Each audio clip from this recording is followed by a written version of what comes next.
আসসালামু আলাইকুম সম্মানিত খামারি ভাইরা। এই যে দেখতে পাচ্ছেন আমার গরুর নতুন শেড, নতুন না, মূলত নতুন করা হয়েছে। ঘরটা আগে ছিল কিন্তু এখন এটারে পাকা করা হয়েছে, প্লাস চারিগুলো বানানো হয়েছে। তো আপনাদেরকে চারিগুলো দেখাই, এগুলো হচ্ছে গুল চারি বানানো হয়েছে। মাশাআল্লাহ, চারিগুলো দেখেন, এখানে 6টা চারি হয়েছে। আমার ঘরটা হচ্ছে 13 হাত। তো এই চারিগুলো মূলত ঘরের বাহিরে বানানো হয়েছে, কারণ হচ্ছে আমার ঘরের জায়গা কম। এখানে মাত্র 6 হাত জায়গা ছিল। তো 6 হাত জায়গা থাকার কারণে, যেহেতু চিন্তা ভাবনা আছে একটু বড় ধরনের গরু পালবো, পিছন দিকে জায়গা থাকে না বিদায় চারি যদি আমি ভিতরে দিতাম তাহলে পিছন দিকে জায়গা থাকতো না, এর জন্য চারিগুলো বাহিরে বানানো হয়েছে এবং বারিন্দা দেওয়া হয়েছে। তো আলহামদুলিল্লাহ, অল্প দিয়ে শুরু করছিলাম খামারটা। আপনারা দেখছেন যে ওইদিকে, এখানে আমি রেডিমেড চারিগুলো কিনে আনিয়ে তারপর গরুগুলো পালন করতেছি। তো একটু বুঝলাম, শিখলাম। 5 মাস 6 মাস চলতেছে রানি গরু পালন করতেছি।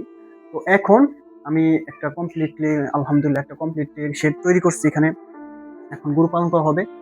তো সামনে আরো ভালো পরিকল্পনা করে রাখছি কিভাবে ভালো গরু পালন করা যায়। তো আপনারা সবাই দোয়া করবেন যাতে খামারটা একটু ভালো দিকে নিয়ে যেতে পারি বা খামার ভালো কিছু করতে পারি।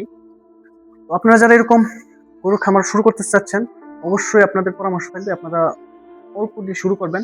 এত তাড়াহুড়ো করবেন না, আস্তে আস্তে করবেন। দেখেন, আমি 5 মাস আগে চাইলে ওই ঘরটারে আগে আমি এরকম গরুর ঘর কমপ্লিট করতে পারতাম, কিন্তু করি না এই কারণেই, কারণ হচ্ছে আমি যদি ওই ঘরটারে এরকম 1-1.5 লাখ 2 লাখ টাকা দিয়ে ঘর করতাম, তারপরে গরু পালন করতে পারতাম না বা বুঝতে পারতাম না, বা গরুর যে একটা আছে পরিশ্রম, এটা যদি না করতে পারতাম তাহলে আমার পুরাটাই লস যেত।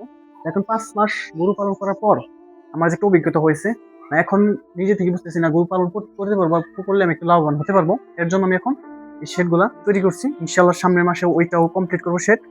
তো সবাই দোয়া করবেন, ভালো থাকবেন, সুস্থ থাকবেন, ধন্যবাদ।